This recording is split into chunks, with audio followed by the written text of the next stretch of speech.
అందరికీ నమస్కారం. అంటే ఒక నెల రోజుల క్రితం నట్టి అన్న ఆఫీసులోనే ఇక్కడే కూర్చొని నేను అన్న పెట్టడం జరిగింది. నేను అనుకున్న ఉద్దేశాలు కూడా జనాలకు త్వరగా వెళ్ళిపోయినాయి. ఆ రోజు కూడా అది ప్రతి వీడియో కూడా ఒక సంచలనం సృష్టించింది. మాట్లాడిన వీడియో ఆ రోజు నేను చెప్పాను, వేమిరెడ్డి గారు ఆయన సతీమణి ప్రశాంత్ రెడ్డి గారు అత్యధిక భారీ మెజారిటీతో నెల్లూరు గెలుస్తాను. 2,50,000 ఆధిక్యంలో వేమిరెడ్డి గారు ఉన్నారు, 50,000 ఆధిక్యంలో ప్రశాంత్ రెడ్డి గారు ఉన్నారు. ఓవరాల్గా 165 సీట్లు టీడీపీ, 175లో 165 సీట్లు ఆల్మోస్ట్ కైవసం చేసుకుంది. ఆధిక్యంలో కూడా ఉన్నాయి కొన్ని. సో ఈ 2-3 అటు ఇటు అయినా కూడా 162 కూడా అవకాశం ఉంది. నేను ఆ రోజు కూడా చెప్పాను, 145 నుంచి 160 సీట్లు టీడీపీ కూటమి కైవసం చేసుకుంటే కొన్ని వందల ఇంటర్వ్యూలో నేను చెప్పుకుంటాను. ఒకసారి మీరు చెక్ చేయండి. మొన్న కూడా ఆరాం వస్తానని అమ్ముడిపోయిన ఒక మనిషి చెప్పినప్పుడు కూడా నా తెలిసిన బంధువులు నా మనుషులు భయపడుతుంటే నేను వాళ్ళందరికీ ఒకే ఒక ధైర్యం ఇచ్చా, 145 నుంచి 160 సీట్లు. ఏంటి ఆ ధైర్యం అంటే, నేను నెల్లూరులో ఉన్నప్పుడు వేమిరెడ్డి గారితో తిరిగేటప్పుడు అన్ని రకాల ప్రజలని నేను విశ్లేషించి అడిగినప్పుడు నాకు అనిపించింది, గంజాయి రోడ్డు మీద అమ్మడం, ఆడవాళ్ళ చేత బూతులు తిట్టించడం, డ్రగ్స్ అమ్మడం, ఇసుక దందాలు, చదువు వచ్చిన వాళ్ళకేమో జాబులు లేకపోవడం, జాబ్ వచ్చిన వాళ్ళేమో ఈ ఐటీ పరిశ్రమలు ఇవన్నీ చూసి కూడా చంద్రబాబు నాయుడు గారు ఇష్టపడ్డాం. ఇవన్నీ చూసుకున్న తర్వాత నేను ఆ రోజు చెప్పిన 160 సీట్లు కన్ఫామ్గా అంతమించే ఉంటే సంతోషంగా ఉంది. ఈరోజు పవన్ కళ్యాణ్ గారి యొక్క పూర్తి మద్దతుతో, ఆయన త్యాగంతో, ఆయన న్యాయంతో ఈరోజు చంద్రబాబు గారు అన్ని సీట్లు సంపాదించడం అనేది చిన్న చిత్క విషయం కాదు. పవన్ కళ్యాణ్ గారు ఆయన యొక్క పూర్తి మద్దతు, ఆయన ఆలోచనలు ఈరోజు 165 సీట్లు వచ్చేటట్టు చేశాయి. ఇది ఒకటి ఎత్తుకుంటే, దాని తర్వాత ఇప్పుడు టీడీపీ ప్రభుత్వం ఫామ్ చేయబోతుంది. అన్నయ్య చెప్పినట్టు ఎవరైతే సజ్జల రామకృష్ణారెడ్డి అని గాడిద కొడుకున్నాడు, అదేవిధంగా వాళ్ళ కొడుకు డెకాయిట్ నా కొడుకు ఒకడు ఉంటాడు. ఎవరు మాట్లాడితే వాళ్ళ కూతుర్ల ఫోటోలు, అక్కల ఫోటోలు, చెల్లెళ్ళ ఫోటోలు మార్పింగ్ చేసి బట్టలు ఓడదీసి కామెంట్లు పెట్టే నా కొడుకు భార్గవ రెడ్డి ఉన్నాడు. వాడి మీద కూడా ఇమీడియట్లీ చర్య తీసుకోవాలని మనస్ఫూర్తి కోరుకుంటున్నాను. అది గవర్నమెంట్ పేపర్ మీద కూడా ఆడి పేరుంది. ఈ సజ్జల రామకృష్ణారెడ్డి ఏ రోజు ప్రత్యక్ష రాజకీయాలు పాల్గొన్నాడు కాదు. ఈడు ప్రభుత్వ సలహాదారుడు, ఒకప్పుడు sub editor, chief editor, junior editor, Eenadu పత్రికలు కూడా చేస్తున్నాడు ఈ గాడిద కొడుకు కూడా. వీళ్ళందరూ బలోపేతం వల్ల ఈరోజు భార్గవ రెడ్డి, అవినాష్ రెడ్డి వీళ్ళందరి వల్ల కూడా ఒక బాబాయ్ అనే వ్యక్తి చనిపోయినాడు. 31 పెండింగ్ కేసులు ఉన్నాయి. ఖచ్చితంగా రేపు గవర్నమెంట్ ఫామ్ అయిన తర్వాత ఫస్ట్ చేసేటి అంటే తిరుమల అకౌంట్. నేను ఫస్ట్ నుంచి చెప్తా ఉండా, తిరుమల వెంకన్నతో పెట్టుకున్న ఎవడైనా సరే నాశనం అయిపోతారు. ఫస్ట్ నుంచి చెప్తానే ఉన్నాను నేను చాలా గట్టిగా. అదే విధంగా వెంకటేశ్వర స్వామితో, శ్రీనివాసుడితో, గోవిందుడితో ఎవడైతే పెట్టుకున్నాడో ఇలా నాయన, ఆయనే పోయాడు అడవిలో పడి. ఈడెంత అంటాను నేను డైరెక్ట్గా. ఈరోజు 165 సీట్లు వచ్చాయంటే కేవలం పవన్ కళ్యాణ్ మద్దతు కావచ్చు, బీజేపీ మద్దతు కావచ్చు, చంద్రబాబు గారి ఆయన పడ్డ కష్టం కావచ్చు, వాళ్ళ అబ్బాయి యొక్క తెలివితేటలు కావచ్చు, ప్రజలు చైతన్యం కావచ్చు, ఇవన్నీ పక్కన పెట్టుకుంటే కేవలం వెంకటేశ్వర స్వామితో పెట్టుకున్న విధానంలో రేపు వెంకన్న సన్నిధిలో పైన ఒక కమిటీ దిగితే 100% జగన్మోహన్ రెడ్డికి బాబాయ్ హత్య కేసు అవసరం లేదు. రెండో పాయింట్, పాత కేసులు అవసరం లేదు. వెంకటేశ్వర స్వామి హుండీ డబ్బులు వెంకటేశ్వర స్వామి మెల్ల ఉండే హారాల దగ్గర దొరికిపోతాడు ఆ మనిషి. కాబట్టి నెక్స్ట్ ఇంకోటి చెప్తున్నా, పవన్ కళ్యాణ్ గారిని పట్టుకొని నీకు 3 పెళ్ళిళ్ళే అన్నాడు. ఇప్పుడు నేను మా జగన్మోహన్ రెడ్డికి మంచి డ్రెస్ వేసి, చీర జాకెట్ వేసి, లంగా ఓణి వేసి, నిండు ముత్తైదుగా చేసి మా పవన్ కళ్యాణ్ గారి శోభనం గదిలో పంపిస్తాను. మంచి పన్నంటి పెట్టిని ఆయన ఇస్తే మా ఓడు కనీసం పవన్ కళ్యాణ్ గారి యొక్క తెలివితేటలైనా ఆ బిడ్డ రూపాయలని పెంచుకొని గాడిద కొడుకు అది నేర్చుకుంటాడని నేను మనస్ఫూర్తి కోరుకుంటున్నా. నిజంగా వెంకటేశ్వర ఉన్నాడు, ఆ దేవుడు ఉన్నాడు. ఖచ్చితంగా ఇన్ని సీట్లు వచ్చాయంటే మాత్రం ఆంధ్రప్రదేశ్కి మంచి అభివృద్ధి వస్తుందని అర్థం. ప్రజల వ్యతిరేకత భయంకరంగా జరిగింది. ఫస్ట్ ఏం చెప్తున్నా, నెల్లూరులో 10కి 10 ఇంతవరకు భూమి మీద స్వాతంత్రం వచ్చిన తర్వాత ఆంధ్రప్రదేశ్లో నెల్లూరు జిల్లాలో ఎప్పుడు కూడా ఇన్ని సీట్లు రాలా, ఎంత అభివృద్ధి ఎప్పుడు జరగలా. ఖచ్చితంగా వీళ్ళందరి మీద ఎక్కువ పెడతారు. ఎవరిదెక్కడైతే ముండల చేత బూతులు తిట్టించారో, ఎవరైతే బోరుగడ్డలు పంచప్రభాకర్ కావచ్చు, ఆ తర్వాత ముండ శ్రీరెడ్డి కావచ్చు, దాని తర్వాత ఈ పోరంబోకు నా కొడుకు, ఈ డెకాయిట్ నా కొడుకు పోసాన కృష్ణమురళి గారు కావచ్చు, ఎవరిని పడితే వాళ్ళని చిరంజీవి గారు లాంటి పెద్ద మనుషులు తిట్టాడు. ఈరోజు ఏమైపోయాడు వీడు? మైహోం పూజలో 4 ఫ్లాట్లు ఎక్కడికి వచ్చి గాడిద కొడుకి, వీడి గన్మేళ్ళు ఎక్కడి నుంచి వచ్చారు వీడికి? తర్వాత ఈ వేణు సామలు డెకాయిట్ నా కొడుకు గురించి చెప్పాను. ఈ రోజు ఏదో వీడియో పెట్టాడు నా కొడుకు. నేను మొన్నే చెప్పాను, నా కొడుక నువ్వు పిల్లకాయల జీవితాలతో ఆడుకో మాకు.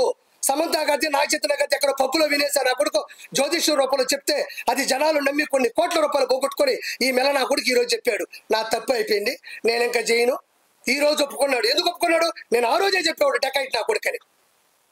కాబట్టి పూర్తి చైతన్యం వచ్చింది. ఈ మధ్య కాలంలో ఒక చిన్న మాట,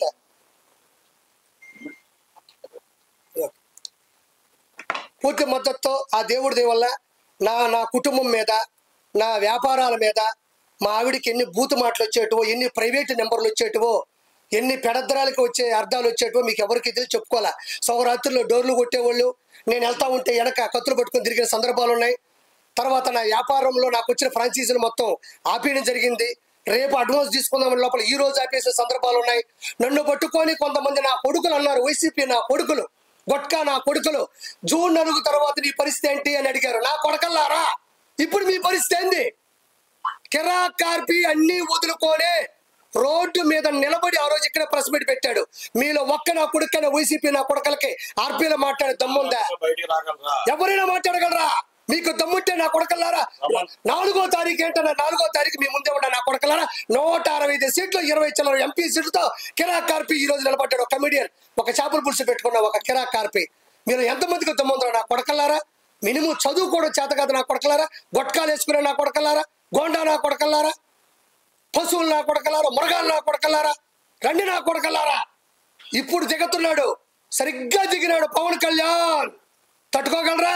పప్పు పప్పు అన్నారు, దిగింది నిజమైన నిప్పు. ఆపుతారా? చంద్రబాబు నాయుడు గారు మీ వాడు ఏసీ బస్సులో నా కొడకల్లారా మేమంతా సిద్ధమని పెడితే చంద్రబాబు నాయుడు గారు 78 సంవత్సరాల వయసులో కాంప్యాన్లో 3 గంటలు ఎక్కడ రోజుకు 3 సభలు నడిపిన ఆయన చతురత ఎక్కడ? ఆయన చరిత్ర ఎక్కడ?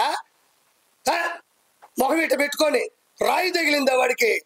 ఇప్పుడు చూపిస్తా కొడకల్లారా, ఋషికొండలో ఉండే రాయి తగలుతుంది, 7 కొండల స్వామి కొండ మీద రాయి తగలుతుంది, కొడుకు కిడ్నీలో రాయి తగలుతుంది. ఎక్కడ పోతాడు?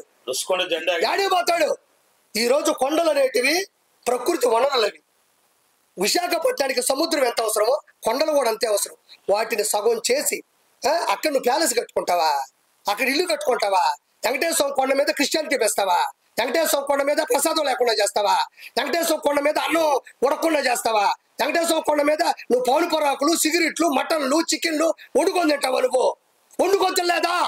నువ్వు లైవ్ టికెట్గా నేను మాట్లాడతా. నీ సడుగుళ్ళు, నీ మొన్న కొడుకులందరూ వెంకటేశ్వర కొండ మీద ఎన్ని ఆకృత్యాలు చేశారు. ఈ రోజు 1000 రూపాయల టికెట్లు సామాన్య మానవుడు గోయిందా గోయిందంట పోతున్నారు. ఈ రోజు పైకి వెళ్తే సామాన్య మానవుడికి నీళ్లు లేవు.